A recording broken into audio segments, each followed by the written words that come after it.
Hi everyone. So today we're going to be looking at how to find the lateral and total surface area of a pyramid. So first, let's look at the formulas and what some of the letters, the variables in the formulas stand for. So the lateral surface area, and I'm going to use LA to stand for lateral surface area of a pyramid, is 1/2 PL. I know. What does the L stand for, right? We're going to look at that in 1 second. And let's put the total surface area, and I'm going to use TA. Now remember, for a pyramid, there's only one base. So we take the lateral surface area, which are all the other faces, added up, 1/2 PL, and we're going to add on the base. Now, we don't know what shape the base is going to be, because in a pyramid, the base could be a square, a rectangle, a hexagon, a trapezoid. The base can be any polygon.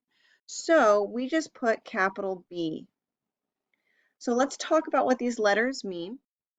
The P stands for the perimeter.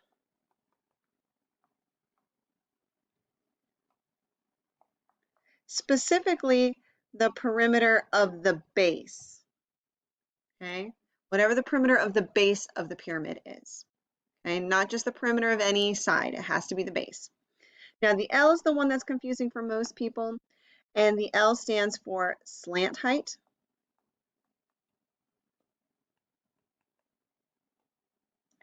And I'll show you what that looks like on our example in just a minute, but it's slanted down one of the sides of the pyramid.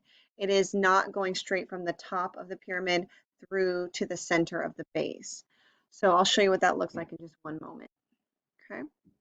The capital B, I know you're like, B, what does B stand for? Maybe base? It's not just base, because P stands for the perimeter of the base, so B stands for the area of the base. Now that's interesting because remember, our base can be many different shapes. So when I'm finding the area of the base, I could be finding the area of a square, or the area of a pentagon, or the area of a trapezoid. So let's see what that's going to look like. Okay. So here's our pyramid. This one is a square pyramid. And let's see what that's going to look like for us. So this square pyramid, remember a square means all the sides are equal. So that square that's on the bottom, the base, all the sides are 5 meters, not just the one side that's labeled. So let's find some of the things we need first, and then we'll plug them into our formulas. So you can see here we are already given the slant height. So that is L. So L equals 6. I'm going to put it where we can actually see it a little bit better. L equals 6. Okay, what else do we need? We need P, the perimeter of the base. So we have to add all 4 sides together of that base. Remember, all the sides are 5 meters. So 5 plus 5 plus 5 plus 5 is 20. So the perimeter is 20. And lastly, we also need B, the area of the base. Remember, B doesn't just stand for base, it stands for the area. So how do we find the area of a square? Length times width.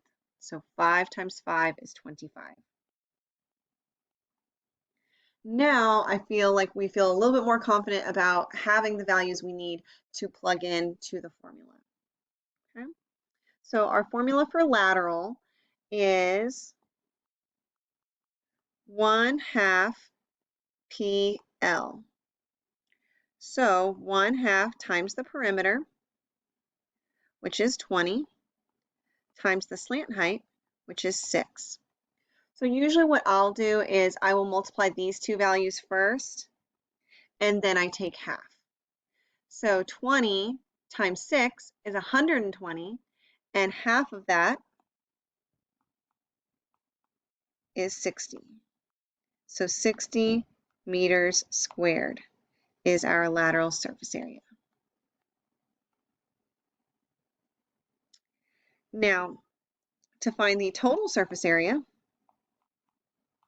the formula is very similar because remember, it's just the same as lateral, but you're adding that base onto the end, the area of the base. And since there's only one base, It's just b, not 2b. So we already know what this is. We already found it right here, 60. We already found the lateral surface area, 1/2 PL. We've already done it, and we got 60. But we need the area of the base, which we have already found is 25. And when we add those two together, we get 85. So our total surface area is 85 meters squared. Okay. Just keep in mind when you're working through a pyramid problem that the area of the base really depends on what shape your base is. For me, finding the area of a square was just length times width, but you're going to have to use different area formulas to find different shapes. If my base was a hexagon, I would need to use the formula for a regular polygon, 1/2 times the apothem times the perimeter. So there are lots of different formulas you may have to use to find the area of that base. Okay? If you have any questions, leave them in the comments below. Have a great day, guys.